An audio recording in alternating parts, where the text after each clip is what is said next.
تاخدي قرص منوم.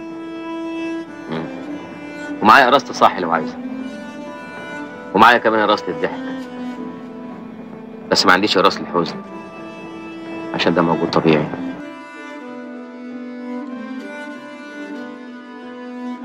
الحزن رفيق للإنسان، ولكن هناك حزن هلفوت وحزن مقدس. وصاحب الحزن الهلفوت يحمله على رأسه ويدور به على الناس، التقطيبة على الجبين، والرعشة في أرنبة الأنف، والدمع على الخدين، ويا للي، وهو يدور بها على خلق الله يبيع لهم أحزانه، وهو بعد فترة يكون قد باع رصيده من الأحزان وتخفف،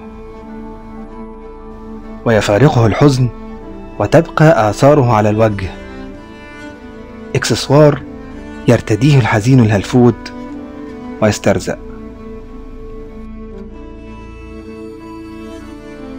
ولكن الحزن المقدس هو الحزن العظيم، والحزن العظيم نتيجة هموم عظيمة، والهموم العظيمة لا تسكن إلا نفوسا أعظم، والنفوس الأعظم تغلق نفسها على همها وتمضي، وهي تظل إلى آخر لحظة في الحياة تأكل من الحزن، والحزن يأكل منها.